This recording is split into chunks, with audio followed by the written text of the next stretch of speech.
the pitch, but he's eligible for Champions League play, so it's only affects the Copa de España and La Liga, so nothing affects him to play Champions League when it kicks off next month.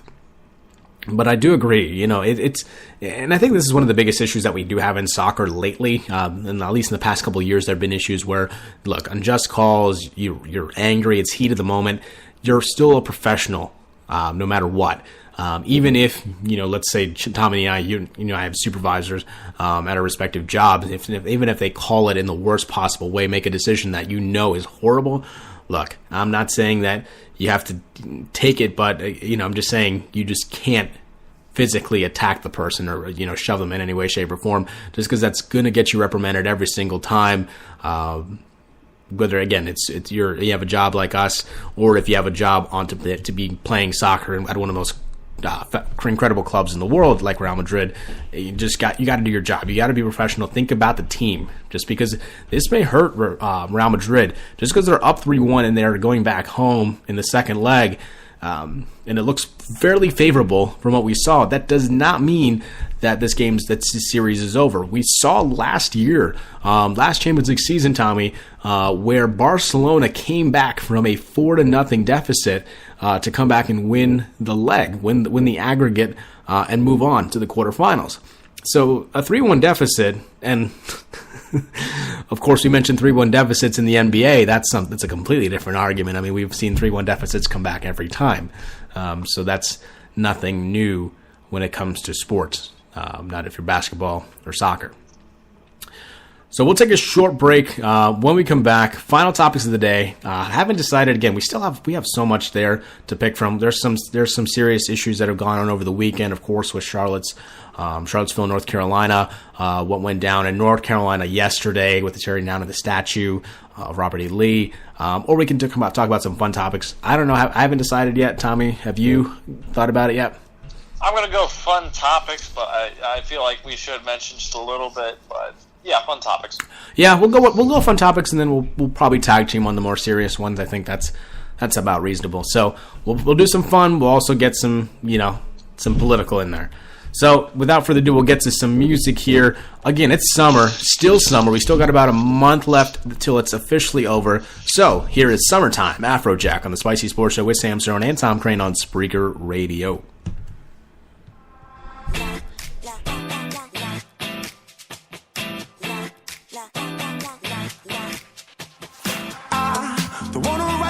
Song. I'm fighting this urge, but you make me say, ooh, ooh, ooh, ooh, ooh, ooh, damn, 'cause I can't find the words. I don't wanna write this love song, just wanna dance all night to it hurt, but you make me say, ooh, ooh, ooh, ooh, ooh, ooh, damn, 'cause I can't find the words. Ooh, you stole my heart, we had a summer flame, and I told my heart it was just a summer thing, but you made me fall in the winter, bloom in the spring, from June to December was you and me, and I told my heart it was just a summer thing, that it was just a summer thing.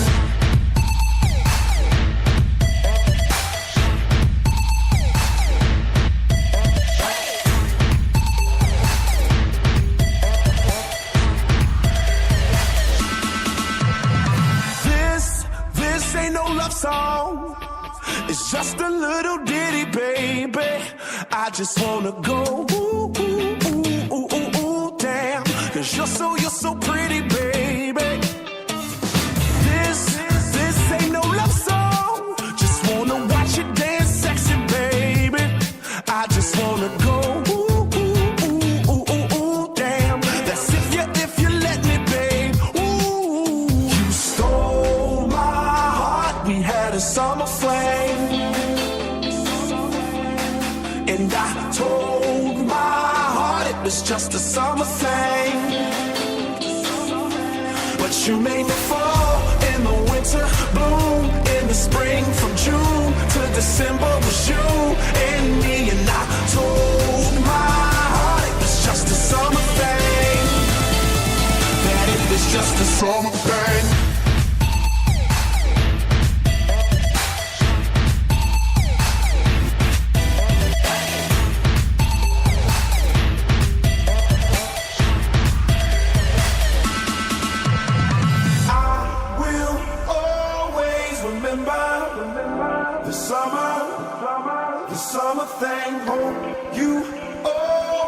remember the summer pain. I will always remember the summer pain. Oh, you always remember the summer. You stole my heart. We had a summer flame.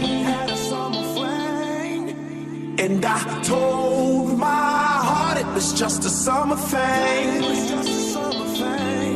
But you made me fall in the winter, bloom in the spring. From June to December was you and me. And I told my heart it was just a summer thing. That it was just a summer thing.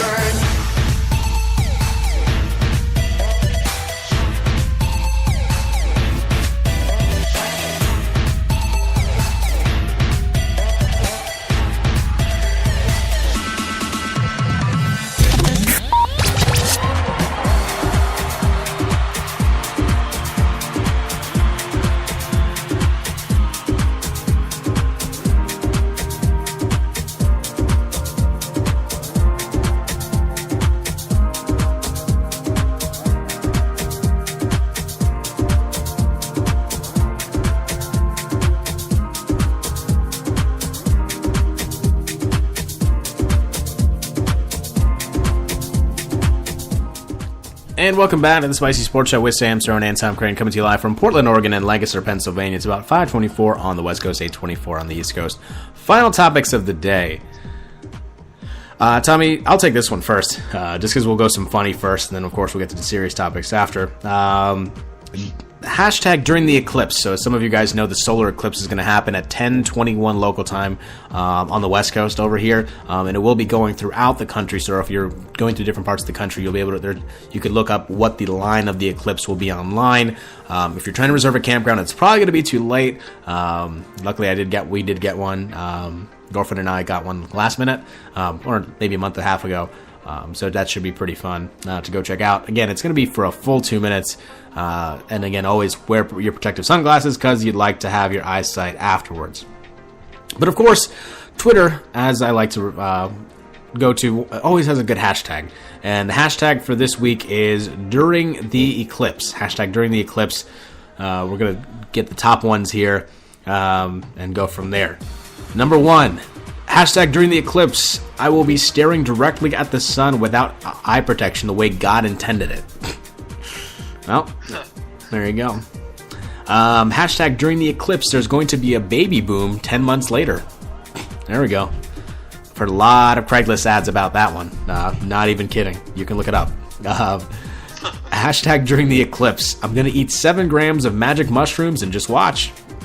Again, we're in Oregon, but not to be surprised. Let's see here. Hashtag during the eclipse. I'll probably just be on Twitter, to be honest.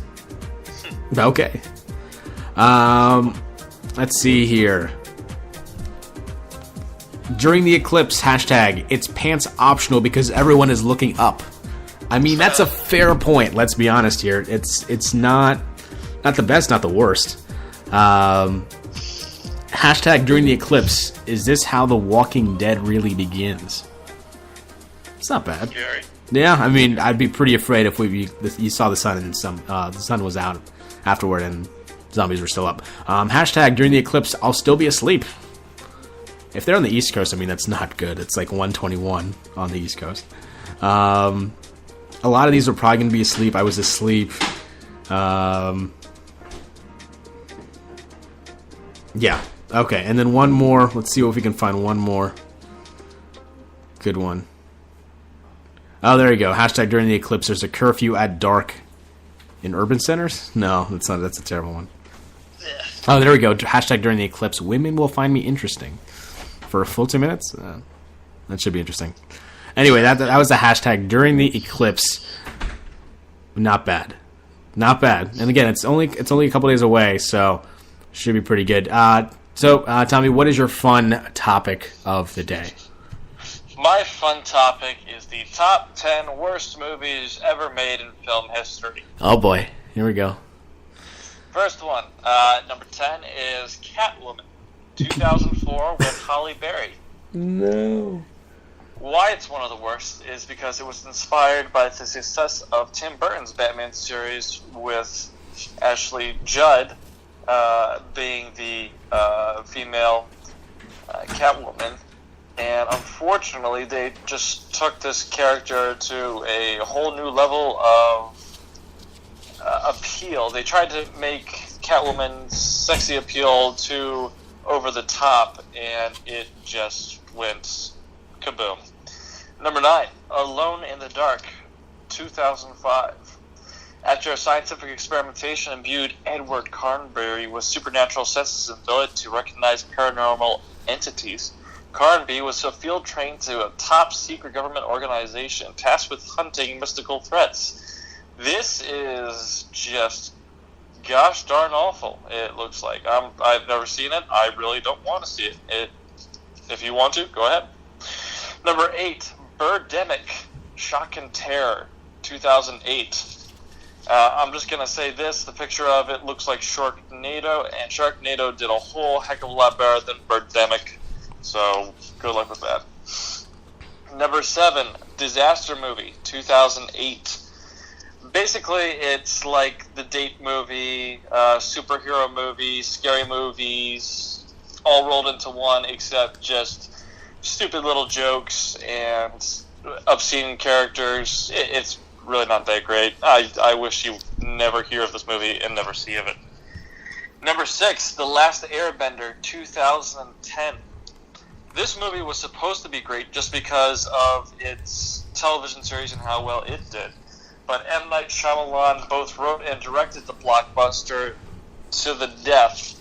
And it could have been good if it was several movies, like Lord of the Rings, but just having everything circulate into one movie just did it gosh darn awful.